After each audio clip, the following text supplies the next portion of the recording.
A manifestation, voices from the event horizon. Generated by StoryWave.ai. Smash that like button and subscribe for more.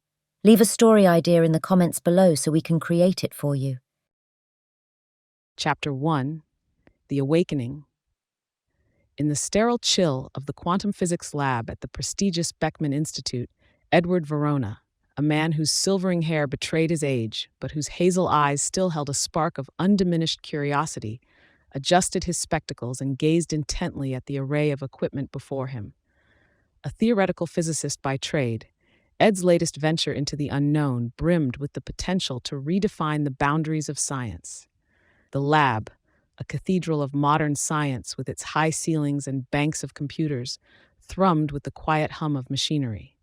Ed's colleagues, a diverse group of bright minds from around the globe, shared a sense of anticipation as they prepared for the experiment that hoped to observe quantum entanglement on an unprecedented scale. Ed's hands, steady despite the gravity of the moment, manipulated the silver pen he always carried, a habit when his mind churned with equations and possibilities. The nearby monitor flickered, drawing his attention to the countdown. Initiating sequence in 3, 2, 1, announced Maeve Wren, her voice ethereal and soothing as she oversaw the parameters of the experiment. With her silver hair flowing like liquid metal down her slender frame, she looked more like an oracle of science than a mere observer. The lab's atmosphere shifted palpably as the experiment commenced. A low-frequency pulse vibrated through the room, causing the fine hairs on Ed's arm to stand on end.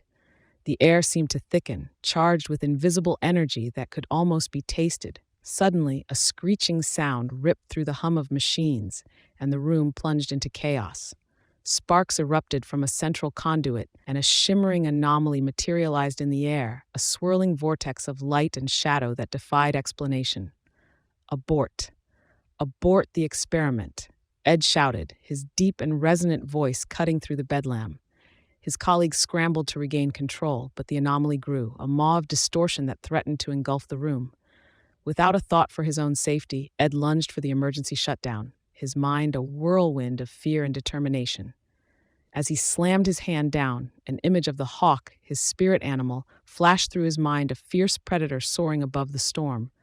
The anomaly quivered, as if resonating with Ed's thoughts, and then imploded with a flash of blinding light, leaving behind a ringing silence.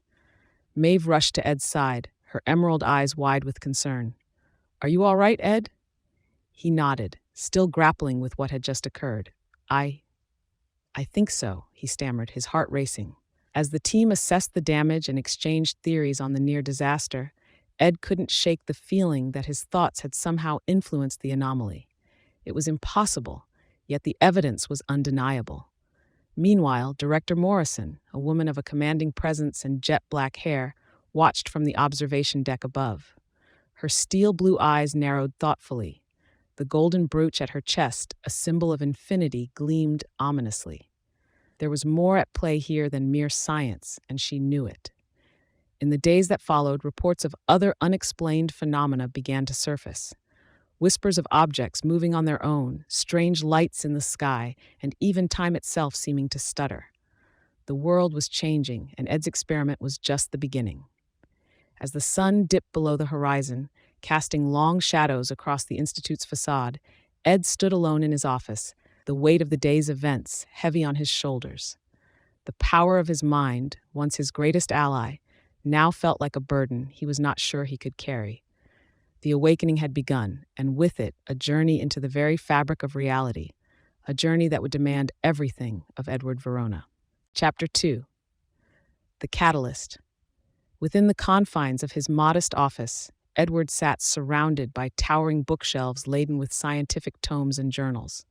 His desk, a landscape of scattered papers and open books, bore witness to his lifelong quest to unravel the mysteries of the universe. The soft glow of his desk lamp cast a warm circle of light in the cool, shadowy room. "Ed, you've been at this since the crack of dawn," a voice laced with concern broke the silence. It was Maeve, her silhouette framed by the doorway. Edward looked up, his eyes reflecting a storm of thoughts. "Maeve, I've been thinking about the anomaly. There's something unsettling about the whole thing." She glided into the room, her presence like a calming breeze. You can't blame yourself for what happened. It's uncharted territory. Edward leaned back, the creak of his chair punctuating his sigh. But that's just it. I've been here before, pushing the boundaries. What if my ambition blinds me to the risks? Maeve perched on the edge of the desk, her gaze steady. Ed, your work, your ambition, it's always been about discovery, about understanding the fabric of reality. But you're right, we need to tread carefully. A heavy silence hung between them, filled with the weight of ethical quandaries and the thrill of the unknown. In the backdrop of their exchange, the Institute buzzed with rumors and hushed conversations about the event. Unexplained occurrences had sparked a wildfire of speculation and fear. And what if it's not just about understanding? Edward's voice was barely above a whisper.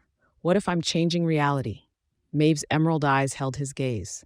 Then we figure it out together. You're not alone in this. Their dialogue was broken by a knock on the door. A young researcher peeked in, her eyes wide with urgency. Dr. Verona, Director Morrison is looking for you. She says it's important. Edward nodded, a frown creasing his forehead. Thank you, Elise. I'll be right there.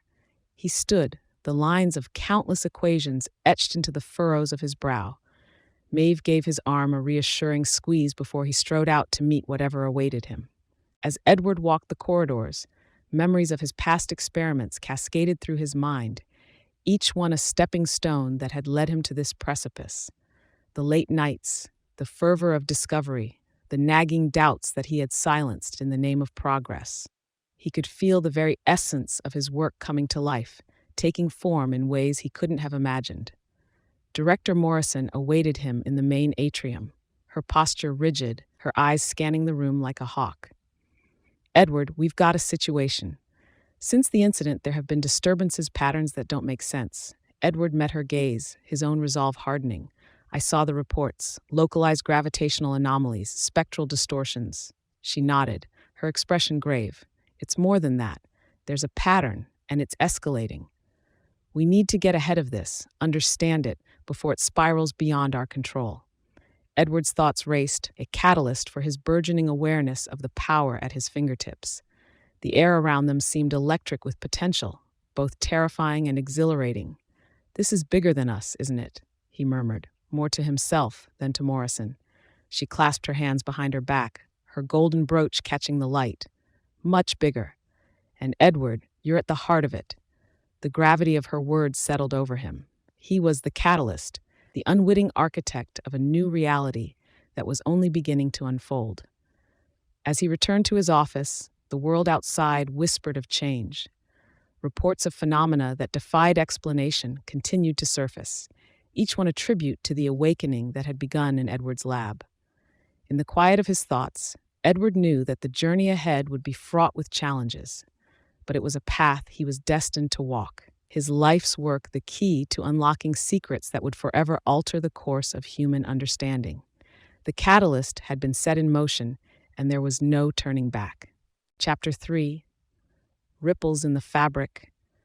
Edward stood in the middle of his living room, a space once dedicated to quiet contemplation and rest, now a bewildering scene of books levitating, cutlery bending, and photographs swirling like leaves caught in an autumn breeze. His pulse quickened as he realized his thoughts were no longer whispers in his mind, but shouts that the world could hear and see. "Ed, you gotta see this," called out Tom, his neighbor, from the porch. Edward looked out the window and saw Tom holding up his phone with a video playing on the screen. It showed a streetlight bending down to touch the ground, then snapping back up. Tom's eyes were wide with amazement. "They're saying stuff like this is happening all over town." Edward's mind raced. His experiments were not contained by the walls of his lab. They were reaching out into the world, warping the tapestry of reality in ways he couldn't control. Back at the Beckman Institute, Director Morrison convened an emergency meeting with her top advisors. The room was stark, illuminated by the harsh light of the monitors displaying a map dotted with incidents similar to Edward's unintentional displays. "We need to keep a closer eye on Edward," Morrison stated, her voice steady and commanding. "His abilities are becoming more potent, and they're not going unnoticed." An advisor, a man with a hawkish nose and sharp eyes, leaned forward. "What about the public? They're starting to ask questions." We manage the situation, contain the information. As far as they're concerned, these are just isolated events, she replied, her gaze never wavering from the screen. Meanwhile, Edward was in his home, nervously pacing as he spoke on the phone with Maeve. Maeve, I can't suppress this any longer. It's like trying to hold back a river with my bare hands. I know, Ed, but you can't give up. We have to understand this. Control it. Maeve's voice was a lifeline in the storm. Edward paused, looking at the chaos he'd wrought in his own home. What if I can't? What if this is bigger than me? There's always a way, Ed. We'll find it together, Maeve assured him, her voice ever the anchor in his sea of doubts. Unbeknownst to them, their conversation was being monitored. In a remote location, a bank of screens glowed in the dark, each one fixed on Edward's movements, his home, his interactions. The Shadow Organization, with Morrison at the helm, was watching, their interest piqued by the potential of harnessing Edward's gift for their own baffling purposes. As the sun set, casting long shadows across the city, the people whispered of the strange occurrences, sharing stories and theories. But above all, they shared a sense of unease, a feeling that something fundamental was changing. Edward, standing alone as the darkness grew, knew that the ripples he'd caused in the fabric of reality were only the beginning. There was no going back, only forward into the unknown that he, inadvertently, had created. The stage was set, the players in motion, and the world watched with bated breath as the story of Edward Verona continued to unfold, each moment a thread in the intricate tapestry of voices from the event horizon. Chapter 4. Echoes of the Past. The amber hue of the library's antique lamps cast a soft glow on the leather-bound journals Edward had unearthed from the depths of the archives. He thumbed through the pages, each a chronicle of days long gone, but eerily resonant with his current predicament. Maeve leaned over his shoulder, her keen eyes skimming the text. What did you find, Ed? Edward pointed to a passage. Look here, accounts from the 1800s, stories of individuals who could supposedly influence things around them, just like what's been happening to me. Could be folklore, Maeve pondered, her brow furrowed. Or it could be a pattern, Edward countered, his voice low but certain. People who showed the same tendencies and look-he's. He flipped to another page. Suddenly, they disappeared. No more records, as if they were wiped from history. Maeve's breath caught. You think there's been a cover-up? It's the only thing that makes sense, Edward said, his eyes not leaving the text. And now it's happening again. The two of them sat in the hushed quiet of the library, the gravity of their discovery settling in. If Edward's suspicions were true, then there was much more at stake than they had thought. I need to know more, Edward insisted, as he gathered the journals. We need to find out what happened to these people. Maeve nodded in agreement. And you need to be careful, Ed. If someone's been keeping this quiet, they won't be happy you're digging. Edward gave a determined nod. I know, but I can't ignore this. If there's someone out there who knows about what I can do, I need to find them before they find me. They left the library with the journals tucked safely under Edward's arm, the evening air crisp as they made their way back to the lab. But they were not alone in the shadows. Eyes watched them from a distance, calculating, cold. In an undisclosed location, Director Morrison reviewed the latest surveillance reports. Edward's getting too close to the truth, she said, her tone even, her face impassive. Her associate, a man with a stoic demeanor and sharp suit, nodded. We can handle it. Contain the information, as always. Morrison's eyes glinted like polished steel. And Edward, he's under our watch. He won't go far, the associate assured her, his hand resting on a file labeled with names and dates, echoes of a past that refused to die. Back at home, Edward sat at his desk, the journals open before him. Each entry was a voice calling out across time, a warning, a plea, a story that mirrored his own. He felt the weight of history on his shoulders, a chain of events that he was now a part of. Maeve called him later that night, her voice steady but insistent. Ed, promise me you'll be careful. I will, he replied, his gaze fixed on the journal. But I have to do this. I can't turn away from it. The line went quiet for a moment, their connection a thin thread in the vastness of all that was unknown. Then we'll do this together, Maeve finally said. Whatever it takes, we'll uncover the truth. Edward closed his eyes. the faces of those from the past watching him from the shadows of his mind. He was not alone in this fight, but the path ahead was fraught with danger, a labyrinth of secrets and silence that he was determined to navigate. For now, the echoes of the past would guide him, and Edward would listen. Chapter 5. Convergence. In the bustling cafe just outside the Beckman Institute, Edward sat across from Maeve, his fingers wrapped around a steaming mug of coffee. The aroma of freshly baked pastries mingled with the murmur of conversations around them. The cafe was a cozy haven, with its warm lighting and walls lined with bookshelves filled with old science journals and novels. "Did you see the news this morning?" Maeve asked, her eyes reflecting the gravity of her words. "There was an earthquake in New Zealand, right at the same time you had that episode yesterday." Edward's hand paused mid-air, the clink of his mug touching the saucer a sharp note in the soft symphony of the cafe. "And the storm in the Baltic Sea?" he ventured, his voice tense. Maeve nodded, her silver hair catching the light as she leaned in. "Exactly when you were grappling with the research data." Edward felt a chill, despite the warmth of the cafe. "It can't be a coincidence," he said, the implication of his own power dawning on him like a shadow creeping over the sun. Tom, who'd been working on his laptop at a nearby table, chimed in without looking up.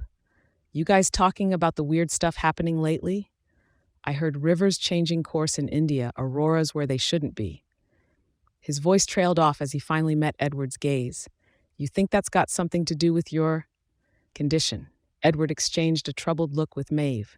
"We need to figure this out, and fast," he said. "If what I do here affects something halfway across the world." The cafe's quaint charm now seemed to shrink under the weight of a looming crisis. They stood up, leaving behind the remnants of a normal morning as they returned to the lab. Inside the lab, the air was electric with tension. Researchers scuttled between equipment, murmuring to each other in hushed tones. Edward's arrival did little to ease the atmosphere. He moved to his workstation, his mind a whirlwind of equations and dire possibilities. "We need to map out the incidents, see if there's a definitive pattern," Maeve suggested, her fingers flying over her keyboard as she pulled up a global map on her screen. As they plotted each event, a clear pattern emerged, a tapestry of chaos that seemed to trace the contours of Edward's turbulent emotions. Just then, Director Morrison entered, her presence commanding silence. "Edward, may I have a word?" she asked, her tone neutral but insistent. In her office, Morrison closed the door, and the soundproof walls muted the bustle of the lab. "I'm aware of your situation," she began, her gaze fixed on Edward. "And I want you to know you're not alone. The organization I represent, we've seen this before." Edward's heart pounded against his ribs. "You know about others like me?" Morrison nodded, the golden brooch at her chest glinting ominously. "We've been monitoring these events for a long time. Your abilities are rare, but not unique." "The people from the journals," Edward said, realization dawning. "What happened to them?" Morrison's expression was unreadable. "Some couldn't handle the pressure, the consequences. They unraveled." Edward swallowed hard. The weight of his actions, the global repercussions, it was all too much. "And if I unravel?" Morrison stood, her silhouette framed against the window. "Then we'll do what must be done. For now, we need to contain this. Understand it. You have our full support." Edward left her office with more questions than answers. The shadows of the past loomed large, but now he knew he was part of a pattern that stretched back further than he had ever imagined. Back at his workstation, Edward looked at the map, each anomaly a pulse in a larger organism, a world that reacted to his every thought and feeling. "We'll find a way to control this, Ed," Maeve said, her voice a steady warning. Edward nodded, his resolve hardening. "We have to," he replied, "because I'm not going to be the reason the world falls apart." As they delved deeper into their research, the echoes of the past and the ripples of the present converged into a single undeniable truth. Edward's gift was a force of nature, and he would have to master it before it mastered him. Chapter 6. The Harbinger. Edward sat at his favorite table in the corner of the small, bustling cafe across from the Beckman Institute. The scent of espresso mingled with the sound of clinking cups and the murmur of conversation. He sifted through his notes, the scribbles of quantum theories and equations looking back at him like a maze with no exit. Maeve slid into the seat opposite him, her presence as calming as the emerald green of her eyes. "Edward, we need to talk about what's been happening," she began, her voice carrying an unusual urgency. He looked up, his hazel eyes locking with hers. "I know, Maeve. These events, they're getting out of hand." Just then, the caf door opened, and a mysterious figure stepped in. The stranger's coat was tattered at the edges, and a wide-brimmed hat obscured his features. The caf's buzz dimmed, as if the air itself grew heavy with his entrance. He approached their table, his gait slow and deliberate. "Edward Verona," he said, his voice gravelly like stones tumbling in a deep well. "You wield a dangerous gift." Edward and Maeve exchanged a glance. "Who are you?" Edward asked, his voice steady despite the unease that crept up his spine. The stranger lifted his head, revealing piercing gray eyes that seemed to have seen centuries. "I am a herald," he replied. "Your abilities have consequences that stretch far beyond your own reality. A choice lies before you. Continue on this path and face a prophecy of doom, or relinquish your power and preserve the balance." Edward's hands tightened around his notes. "I don't understand. How can I just give up what I can do?" Maeve leaned in closer, her voice a whisper. "Edward, remember the stories, the ones who disappeared, the cover-ups. This could be what they were warning us about." The Harbinger nodded, a shadow passing over his ancient features. "The organization you know as a shadow will stop at nothing to control the forces you have awakened. They have done so before. They will try again. But how do you know all this?" Edward pressed, his scientific mind grappling with the enigma before him. "I have watched over many like you," the Harbinger answered, his voice tinged with a sorrow that seemed to echo from another time. "I have seen worlds unmade by such power." He turned to leave, his coat swirling around him like smoke. "Heed my warning, Edward Verona. The fate of many rests in your hands." As the Harbinger disappeared into the street, Edward felt the weight of his words settle like a stone in his stomach. He looked at Maeve, her face a mixture of fear and resolve. "Edward, we can't let fear decide for us. You've seen what your abilities can do, for better or worse. Maybe it's not about giving up, but learning to control," Maeve said, her hand reaching across the table to grasp his. He took a deep breath, the Harbinger's warning etched into his mind.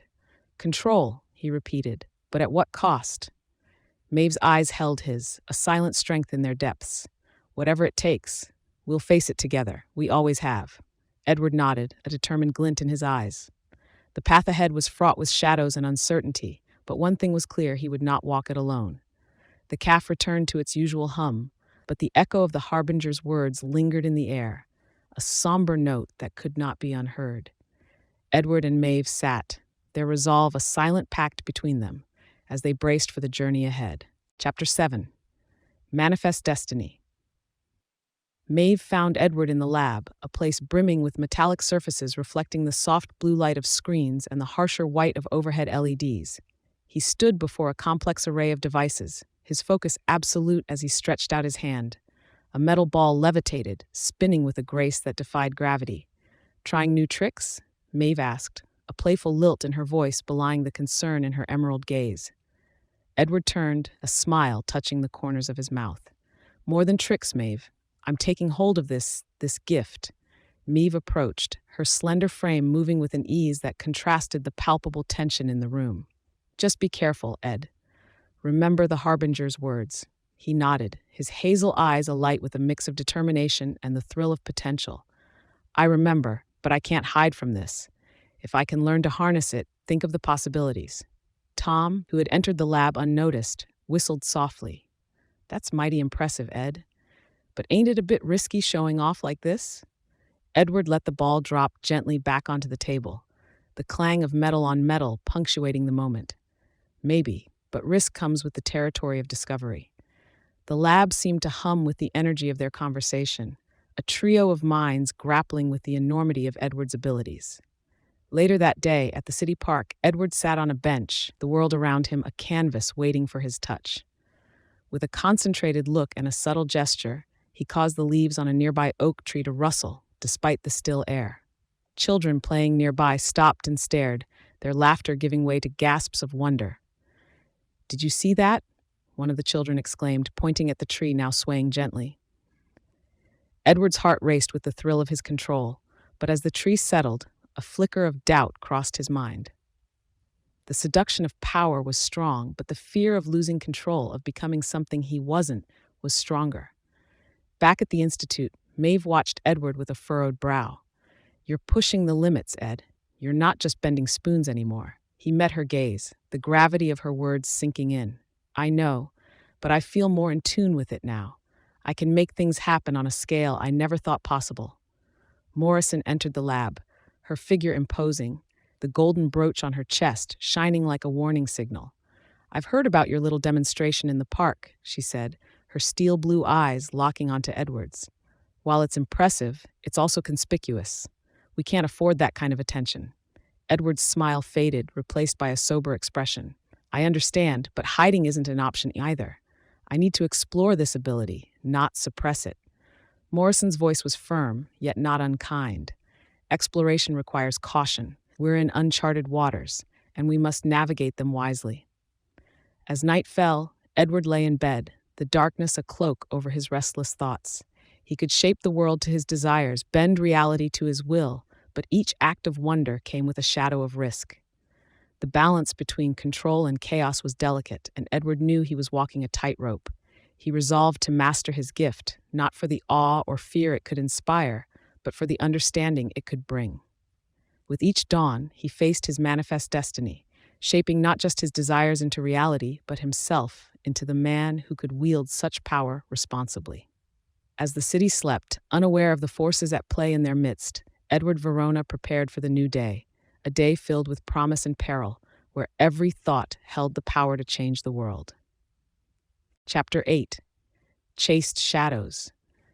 The moon hung low in the sky, casting its pale glow over the deserted streets of the city. Edward, his breath misting in the cold night air, darted into an alleyway, his heart pounding in his chest. He pressed his back against the cold, rough brick wall and peered around the corner. "They're everywhere," he whispered into his phone, the device a faint gleam in the dim light. Maeve's voice came through, tinged with concern. "Keep moving, Ed. You can't let them catch you." He nodded, though he knew she couldn't see, and pocketed the phone. Taking a deep breath, he focused his thoughts, feeling the latent energy coursing through him. The streetlight above flickered and then burst into a shower of sparks, casting the alley into darkness. Not far away, Director Morrison stood with a team of agents, their eyes scanning the area. "Spread out," she commanded, her voice a quiet force. "He can't have gone far." One of the agents, a man with sharp features and a keen gaze, pointed to the now dark alley. "Over there." The light malfunctioned. Morrison's eyes narrowed, or he made it malfunction. "Go." Edward, hearing their approach, closed his eyes and envisioned the layout of the city. With his mind's eye, he charted a path, one that would keep him hidden, keep him safe. When he opened his eyes, he sprinted, his feet sure and silent on the cobblestones. Along the way, he passed Tom's house, the windows dark, the family inside likely asleep. Edward hesitated, tempted to seek help, but he knew involving his friend would only put them in danger. Instead, he reached out with his ability, and the gate behind Tom's house swung open silently, offering a shortcut. Edward slipped through just as the sound of footsteps echoed down the street. He emerged onto a boulevard lined with towering oaks, their branches gnarled silhouettes against the night sky. A car approached, its headlights cutting through the darkness. Edward concentrated, and the engine sputtered, buying him precious time to cross the street undetected. As he neared the outskirts of the city, his phone vibrated. It was Maeve. "Ed, you need to get to the safe house. I've sent the location to your phone." He glanced at the screen, a map pointing him to an unassuming house on the edge of town. "Got it," he said and hung up, his legs carrying him faster. Behind him, the agents found themselves hindered by inexplicable malfunctions and misdirections. Each step forward was met with a setback, and Morrison realized they were being outmaneuvered by a man who could bend reality to his will. Finally, Edward reached the safe house, a quaint building with peeling paint and an overgrown garden. It looked abandoned, forgotten by time. Inside, Maeve waited, her face a mask of relief and worry. "You made it," she said, her voice barely above a whisper. Edward nodded, his chest heaving. "But for how long?" They won't stop, Maeve. They'll never stop. She placed a hand on his shoulder, her touch steady. Then we keep running, keep fighting. You have a power they can't comprehend, Ed. We'll use that. In the silence of the safe house, with the danger lurking just beyond the shadows, Edward and Maeve stood together, a pair against the world. The chase was far from over, but they were ready to face whatever came next, with Edward's unparalleled abilities as their ace in the hole. Chapter 9. Voices of the Unseen. In a cozy living room filled with the gentle glow of table lamps and the scent of vanilla from a flickering candle, a group of neighbors gathered, their faces etched with concern and curiosity. A local news reporter with a notepad in hand was there to capture their stories. "Mr. Thompson, you saw the street lights go out last night?" the reporter asked, looking at the elderly man with a cap perched on his white hair. "Yes, young lady, popped like firecrackers, they did." "Never seen anything like it," Mr. Thompson replied, his voice a gravelly hum. "A woman with auburn curls," Mrs. Garcia chimed in, "and my garden, all the flowers bloomed at once." It was midnight, not a trace of sun, and whoosh, like a wave of color through the green. The reporter scribbled hurriedly, her brow furrowed as she processed their words. Was anyone else there to see this happen? A teenager, sitting on the floor with a skateboard at his side, nodded eagerly. "I saw it. The flowers and the lights. It was epic, like something out of a comic book." Across town, in a diner with neon signs flickering outside, a cook wiped his hands on his apron before sitting down with another reporter. The table was checkered, and the smell of coffee and fried eggs lingered in the air. "So, you're saying the grill turned on by itself?" the reporter inquired, her pen poised above her notepad. The cook, a burly man with a kind smile, leaned forward. "Not just on, but it cooked the steak perfectly. Medium rare, just like the customer ordered." Maeve, her green eyes thoughtful, watched the news on a small TV in the corner of the diner. Edward sat beside her, his face shadowed with worry. "People are starting to get scared, Maeve," he murmured, his deep voice barely above the bustle of the diner. She glanced at him, her hand reaching out to give his a comforting squeeze. "Fear comes from not understanding, Ed. We've got to help them see, somehow." In a library with towering shelves and the hush of whispered secrets, a group of scientists gathered around a table strewn with papers and laptops. Among them was Director Morrison, her golden brooch catching the light as she spoke. "Dr. Abrams, your take on these occurrences?" asked one of the scientists, a woman with glasses perched on her nose. Dr. Abrams, a man with a tweed jacket and an air of distracted genius, tapped his chin. "Quantum anomalies, localized but powerful. It's as if someone's conducting a symphony with the fabric of reality." Morrison's lips pressed into a thin line.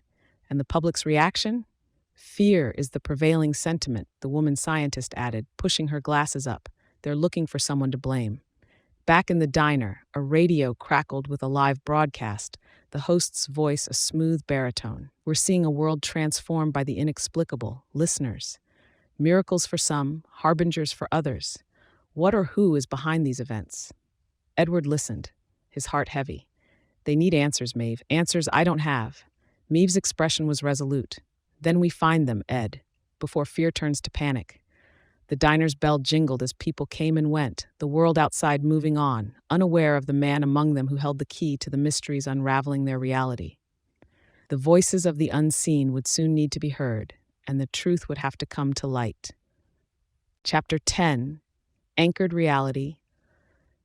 The television studio was a buzz of activity, cameras trained on two scientists seated across from each other on a sleek, modern set designed to look like a living room.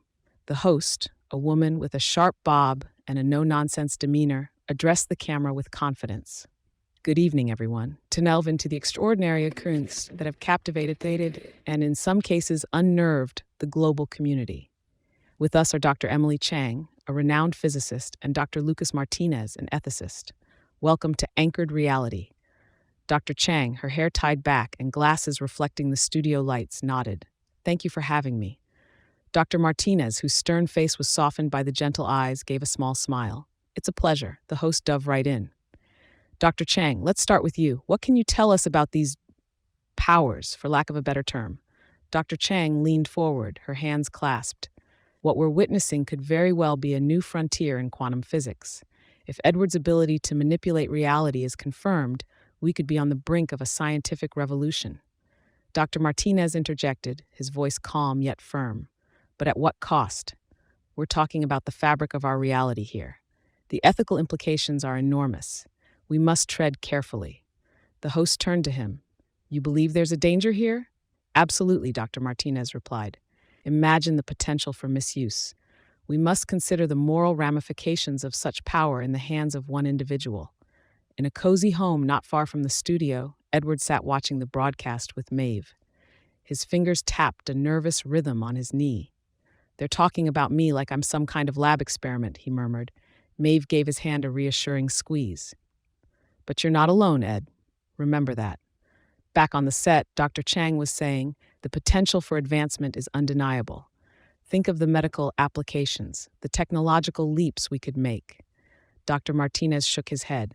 And who decides how to use this power? Who controls it? We must consider the consequences. The host looked into the camera, addressing the viewers. What do you think, folks? Where do we draw the line between science and ethics? The question hung in the air, a challenge to everyone watching. On a different channel, a roundtable discussion was taking place. Experts from various fields sat surrounded by books and papers, the backdrop a large screen displaying images of the anomalies attributed to Edward. A biologist spoke passionately. We cannot ignore the effects on our ecosystem. These events, they're not just spectacle, they could disrupt fragile balances. A sociologist added, the social impact is just as significant. Public fear, unrest, even the way we interact with our environment, it's all shifting. In a local cafe, the debate streamed live on a television mounted in the corner. Patrons sipped their drinks, their eyes fixed on the screen, their voices a murmur of opinions and theories. Edward, watching from a distance, felt the weight of the world's gaze. His gift, once a personal struggle, was now a global conversation, a tug-of-war between the thirst for knowledge and the need for caution. As the night wore on, the debates continued, each voice a thread in the complex tapestry of human thought. Some called for control, others for freedom to explore, but all were anchored in the reality that Edward had irrevocably altered. The discussions sparked by the broadcasts would ripple across continents, igniting conversations in homes, in cafes, in labs, and in the halls of power. The world was watching, waiting, and wondering about the man who could bend reality and the future he might shape. Chapter 11, The Lone Witness. On a quiet set, under the focused gaze of a single camera, sat a man whose gray hair spoke of wisdom and whose lined face held a story yet to be told. This was Dr. Alan Pierce, a former colleague of Edward, ready to share a glimpse of the man behind the phenomena. The interviewer, a young man with an earnest expression named Jake, leaned forward, his voice gentle yet probing. Dr. Pierce, you've known Edward for years. Can you tell us about the Edward you knew before all this began? Alan clasped his hands, his eyes distant as he traveled back through the years. Edward was always brilliant, a mind like a diamond, sharp and clear. But he was humble too, always the first to lend a hand to a struggling student or a colleague. And when did you start noticing changes? Jake asked, his pen hovering over his notepad. Sighing, Alan looked down. It was subtle at first. He'd predict outcomes of experiments with uncanny accuracy, or he'd solve problems that had us stumped for months. It was like he could see the answers in the air. Jake nodded, encouraging him to continue. But then Alan proceeded. Things around him just started to happen. Lights flickering, objects moving. And Edward, he became more withdrawn, as if he was shouldering a burden too heavy for one man.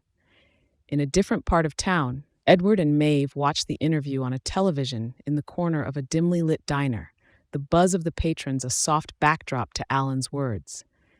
Edward's expression was somber as he listened, a twinge of nostalgia for simpler times evident in his gaze. Maeve reached across the table, her touch light on his arm. He's speaking from the heart, Ed. People need to hear this. Back on the set, Alan was concluding his thoughts. I don't know what the future holds for Edward or for us, but I know that he never asked for any of this. He's always wanted to make the world a better place. Jake's final question was quiet but impactful. Do you believe he can still do that, Dr. Pierce? Alan's eyes met the camera, a flicker of conviction shining through. Yes, I do. Despite everything, I believe in Edward. The interview ended, and as the studio lights dimmed, the world was left with the image of a man torn between two realities, the Edward of the past and the Edward who held the power to shape the future. In homes across the city, people sat in front of their screens, reflecting on Alan's words. The witness had spoken, but the testimony was more than just a story. It was a human reflection of change, sacrifice, and the hope that still lingered in the unknown. Edward switched off the TV, his mind a whirl of memories and emotions. Maeve's hand was a comforting weight on his, anchoring him to the present. Together they faced the road ahead, its destination hidden but not unreachable. Chapter 12, The Tipping Point. In the heart of the city, beneath a sky streaked with hues of twilight, Edward hurried alongside Maeve through the crowded streets thrumming with the day's end hustle. They were on their way to a public demonstration where Edward hoped to showcase the benefits of his abilities on a small scale, to calm the public's growing fear. Remember, small and simple, Maeve reminded him, her voice barely audible over the clamor of the city. Edward nodded, the weight of responsibility heavy on his shoulders. Just a little nudge to nature, nothing more. The park was brimming with onlookers, their eyes fixed on the center where Edward stood, a makeshift stage beneath his feet. Cameras and phones were aimed at him, the air thick with expectation. Edward took a deep breath and raised his hands, focusing on the cherry blossom trees lining the park.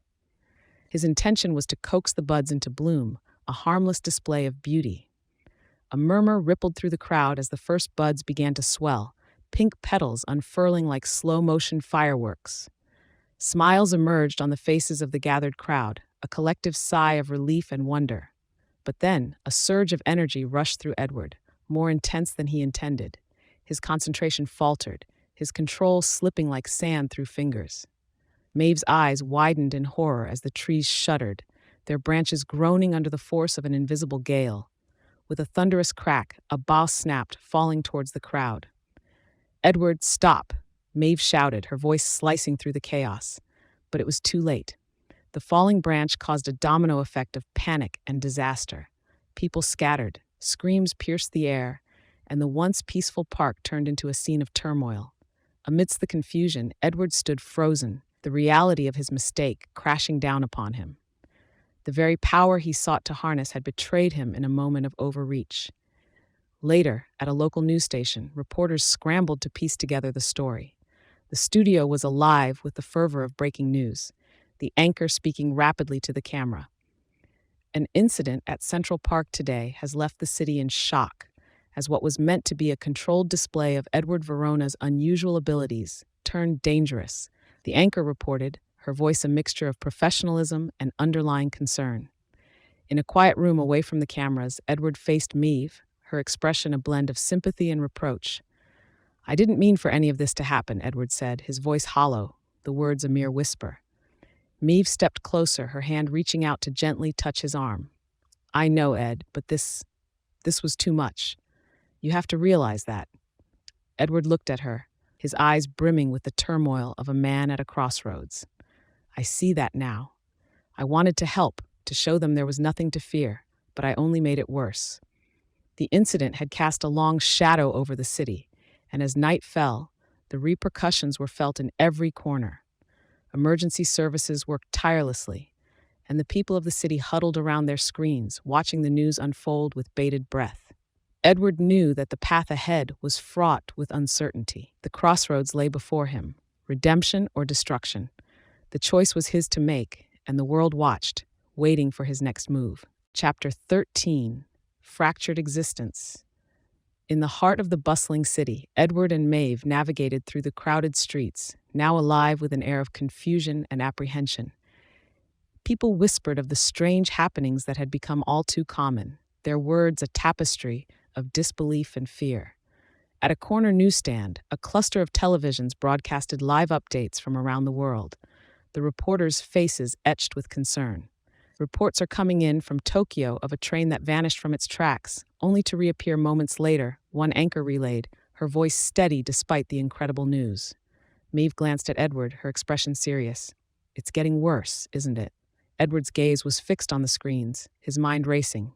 "It looks like it. The fabric of reality itself is fraying. Nearby, a police officer spoke into his radio, his voice a mix of urgency and disbelief. "We've got cars floating 3 feet off the ground at 5th and Main. No, I'm not joking. Send backup." In a small cafe, patrons huddled around tables, their conversation a murmur of shared unease. Tom, a regular, sat with his coffee growing cold, his eyes wide. "I heard my cousin in Cairo say the pyramids, they were glowing last night, like giant lanterns," he told the barista, who wiped down the counter with a trembling hand. Edward pulled Maeve aside, out of the flow of pedestrian traffic. "We need to find a way to fix this. Fast." Maeve nodded in agreement, her resolve clear. "We will. But we need to understand what's causing these tears." They continued to the university, where a makeshift crisis center had been established. The campus was abuzz with frantic energy as researchers and scientists huddled over monitors and instruments. Dr. Abrams, his tweed jacket now rumpled and stained with coffee, approached them, his face grave. "Edward, Maeve, it's good you're here. The anomalies are increasing in frequency and intensity." Edward leaned over a table that was littered with papers and laptops, his eyes scanning the data. "There has to be a pattern, something that ties all this together." Maeve pointed to a series of graphs on a screen. "Look at this. Every major event coincides with a spike in quantum fluctuations." Just then, a young researcher burst into the room, her eyes wide with fear. "It's happening here on campus. The statue in the quad, it's melting." Edward and Maeve exchanged a look, then rushed to the window. Outside, students gathered in a circle around the statue, which indeed appeared to be dissolving like wax under a flame. Maeve turned to Edward, her voice urgent. "You have to do something. You're the only one who can." Edward's jaw clenched, the full weight of the crisis bearing down on him. "I'll try, but I don't know what will happen." With that, he dashed out to the quad, the eyes of the world upon him as he faced the fractured reality he had unwittingly wrought. Chapter 14, Shattered Mind. Edward sat in his dimly lit living room, the once familiar space now feeling like a prison of his own making. His eyes, usually full of life, were clouded with a haze of fatigue. Maeve sat across from him, her face etched with concern. "You haven't slept, have you?" Maeve asked softly, observing how his hands trembled slightly as they rested on his lap. Edward shook his head, the shadows under his eyes a stark contrast to his pallid skin. "Sleep is a stranger these days. It's like when I close my eyes, I see the world falling apart." Tom, seated on the arm of the couch, his posture relaxed despite the tension in the air, chimed in. "Ed, man, you can carry this all on your own." "I don't have a choice, Tom," Edward replied, his voice hollow. "This is all because of me." Maeve leaned in, her green eyes locked onto his. "You were not alone, remember? We in this together." Tom nodded in agreement. "That's right. We'll figure something out, buddy." Edward's gaze drifted to the window where the world outside seemed to carry on, untainted by the chaos he felt within. "I can control it anymore. It's like a storm in my head, relentless and wild." Maeve reached out, her hand gently touching his. "We need to get you help, Ed. There are people who understand these things." Edward let out a humorless laugh. Who can understand what it's like to break the world with just a thought?" Tom stood up, stretching his arms. "Well, sitting here won't solve anything. We need action, right? Maybe that doctor, Dr. Abrams, he knows stuff." Maeve nodded. "I'll call him. He might know someone who can help with your mind." Edward looked at his two friends, a sliver of gratitude cutting through the fog of his despair. "Thank you," he murmured. Later, in the quiet of the Institute's library, Edward and Maeve met with Dr. Abrams, whose usually disheveled appearance was now composed, the gravity of the situation reflected in his demeanor.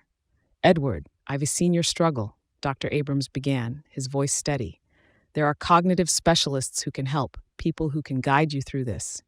Edward's hands were clasped tightly together, his knuckles white.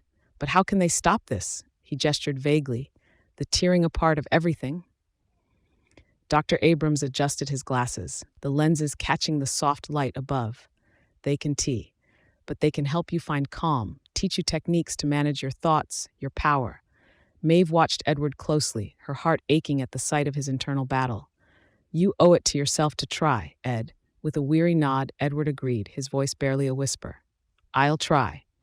As they left the library, the corridors of the Institute seemed to echo with the turmoil of Edward's mind. A once brilliant physicist now grappling with a power that threatened to consume him. His journey inward had begun, a quest to mend the fractures within before the world outside crumbled beyond repair. Chapter 15, The Others. In the dim glow of an old library lamp, Maeve pored over ancient texts and yellowed newspapers, her emerald eyes scanning for clues. Edward, sitting across from her, watched with a furrowed brow as she sifted through history. "Anything?" Edward asked, his voice a low rumble in the quiet of the library. Maeve looked up, a note of excitement in her voice. "Maybe. There's a story here about a woman in the 1920s, Annabelle Larkin. People said she could make it rain whenever she was sad." Edward leaned closer, intrigued. "Did they figure out why?" Shaking her head, Maeve continued, "No, the reports end abruptly, but it shows we're not alone or the first." Tom, who had been flipping through a leather-bound journal, piped up from the corner. "Found something similar here. A guy in the 1800s, Elliot Smythe. They say he could talk to animals." Edward and Maeve exchanged a look of bewilderment and awe. It seemed their situation was part of a wider tapestry of human anomalies. Just then, Director Morrison entered, her presence commanding immediate attention. "I've been doing some digging myself," she announced, holding up a stack of documents. There have been dozens of documented cases, but none with the scale of Edward's abilities. Edward sat up straighter, the documents in Morrison's hands like pieces of a puzzle he couldn't quite solve. "Why me, then? Why are my abilities so potent?" Morrison set the documents on the table, her steel blue eyes meeting his. "That's the million-dollar question, isn't it?" The library was silent for a moment, the weight of centuries of mysteries hanging in the air. Abruptly, a young researcher named Elise burst through the door, her breath quick with urgency. "Dr. Verona, there's been another incident. This time in Paris, a building just folded into itself." Edward's heart sank. "Did anyone get hurt?" Elise nodded grimly. "Yes, there are casualties." Maeve reached out, her hand gripping Edward's. "This has to stop, Ed. We need to find out what sets you apart from the others." Edward stood, a resolute figure amidst the musty tomes and flickering lights. "Then that's what we'll do. We dig deeper, look for connections, patterns, anything." As Maeve, Tom, and the others rallied around him, Edward felt a spark of determination kindle within. They were a team united by a common goal: to unravel the mystery of his extraordinary capability, and in doing so, prevent further chaos. The library, once a sanctuary of knowledge, had become their war room in the fight to understand the enigma of Edward's condition. The past held clues, and together they would uncover the truth hidden in the biography of the others. Chapter 16, Echo Chambers. In a bustling classroom filled with the latest tech gadgets and screens aglow, a group of fifth graders huddled around a tablet, their young faces lit by a vibrant display of social media posts and news clips. "Did you see this one?" asked a girl named Lily, pointing to a tweet on the screen. Someone said they saw a man float up to their window on the 5th floor. A boy with tousled hair, Alex, rolled his eyes. "That's just made up. People say anything to get likes." On the other side of the room, a teacher, Mr. Jenkins, overheard their conversation and decided it was a teachable moment. "Class, let's talk about what we see online. Remember, not everything you read on the internet is true." Meanwhile, in a cozy coffee shop, the barista, a woman with an infectious smile named Carla, served up lattes and wisdom in equal measure. "You gotta sift through a lot of dirt to find the gold," she told a regular, her hands expertly crafting a foam heart. At a nearby table, Tom, sipping his coffee, nodded in agreement as he scrolled through his phone. "It's wild, Carla. One minute you're reading about Edward saving a cat. The next, it's like he's caused the end of the world." The coffee shop buzzed with similar chatter, a microcosm of the world's reaction to Edward's unfolding story. Elsewhere, in a dimly lit room lined with monitors, a young blogger named Mia typed furiously, her blog a guidepost for truth seekers. "Today, I'm debunking the top 5 myths about Edward Verona," she narrated as she typed. Number 1. Her words fell into the vastness of cyberspace, joining the clatter of voices clamoring to be heard. Back at the university, Edward, Maeve, and Dr. Abrams sat in a conference room, their faces illuminated by the soft glow of a laptop screen. They scrolled through a forum filled with scientific discussions about Edward's abilities. Look at this one. Maeve pointed to a particularly detailed post. This person has an interesting theory about quantum entanglement. Dr. Abrams leaned in, his eyes scanning the text. This has merit. We should look into this further. Edward, though grateful for the support, felt overwhelmed by the sheer volume of information.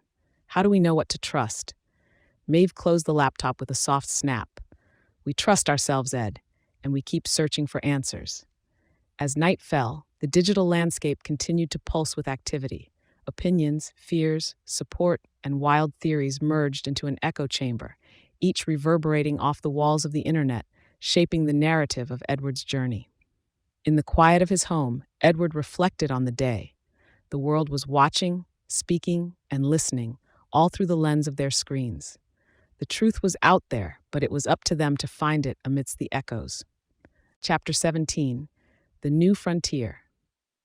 In an auditorium bathed in the soft glow of stage lights, a panel of experts sat before an eager audience. Dr. Abrams, his jacket a little less rumpled than usual, adjusted his glasses and peered out at the crowd. Today we're discussing the implications of what Edward's situation might mean for human evolution, he began, addressing the audience. Next to him, Dr. Ling, a neuroscientist with a reputation for groundbreaking research, nodded. Indeed, if we consider the brain's untapped potential, Edward's abilities could signify a leap forward for humanity. A philosopher, Dr. Suresh, stroked his beard thoughtfully. But with great power comes greater responsibility. How do we ensure it's used for the good of all? The audience murmured, the air charged with curiosity and concern. In the back row, Edward sat with Maeve, listening intently. He whispered to her, "They speak as if I'm not here, as if I'm just a case study." Maeve squeezed his hand reassuringly. "You're much more than that, and they know it. They're just trying to make sense of it all." A journalist from the crowd stood up, her question cutting through the buzz.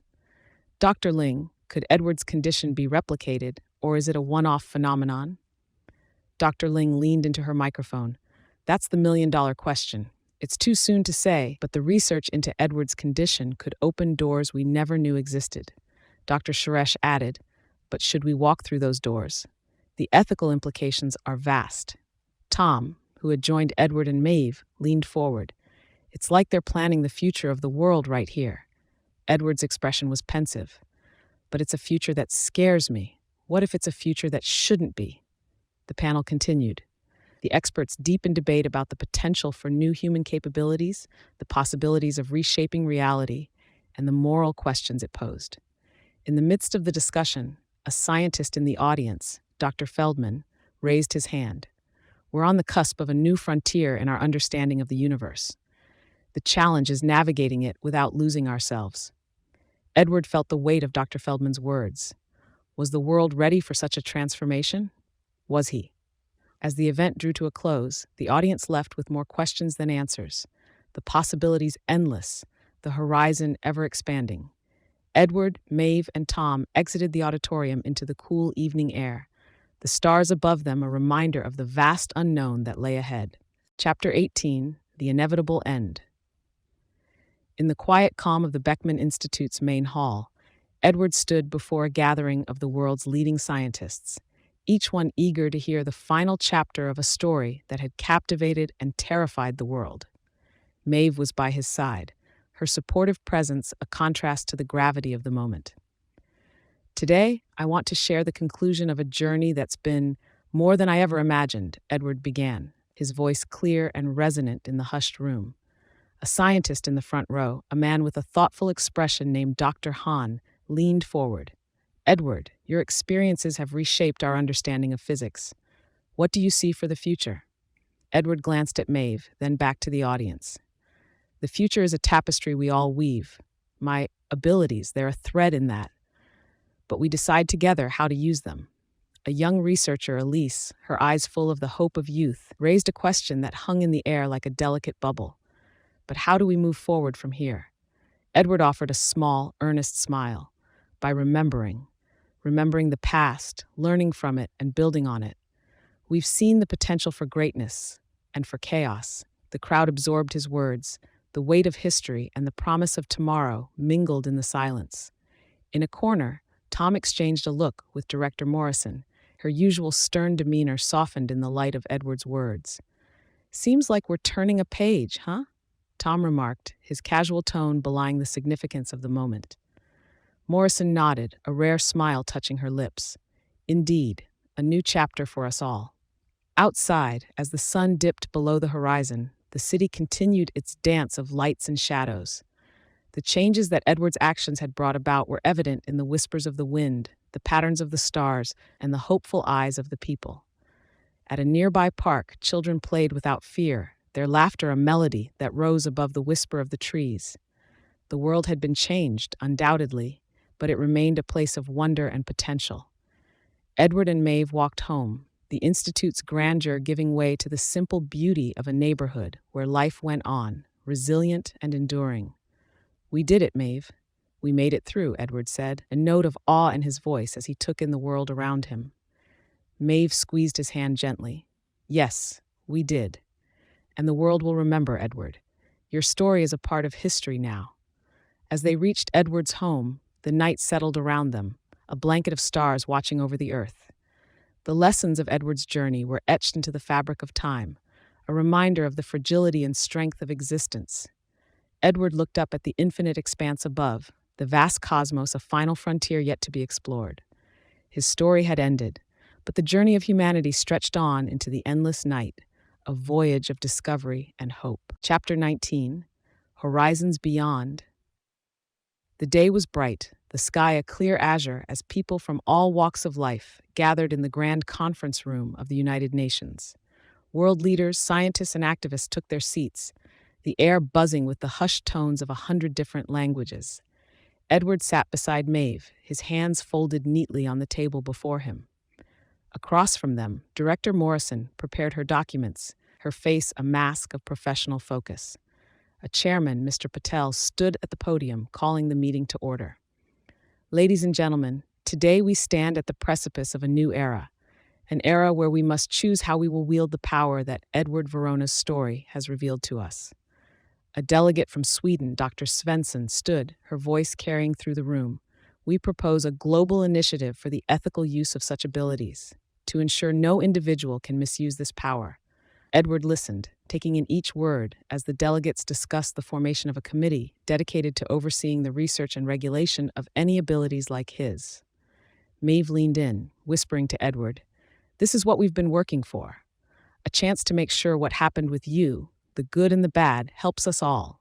Tom, who had joined them as a special advisor, nodded. "It's a whole new horizon, Ed. You did that." Edward managed a small smile, pride mingling with the remnants of his past burdens. The chairman called for a vote, and hands raised in unison. A unanimous decision that would pave the way forward, a collective step into the future. As the meeting adjourned, reporters from around the globe swarmed the exits, eager to broadcast the news of the day's historic decisions. In a quiet corner of the room, Dr. Abrams approached Edward. "Your experience has opened our eyes, Edward. We're not just looking to the stars for the future. We're looking within ourselves." Edward acknowledged him with a nod. "I hope it's enough to make a difference." Maeve stood beside him, her hand finding his. "It will be, because now we're all looking out for each other." The sun set on the city as people everywhere tuned in to hear the announcements. New regulations, research initiatives, and a global dialogue on the responsible use of extraordinary powers. Edward and Maeve walked out into the evening, the sky painted with hues of orange and pink, the horizon stretching out before them, endless and promising. As they walked, the world followed, stepping into a future informed by the past but not bound by it, a future where the possibilities were as vast as the sky above. Thank you for listening. Subscribe now and visit our website, StoryWave.ai, to start creating your own generative audiobooks today. StoryWave is the only true on-demand entertainment portal.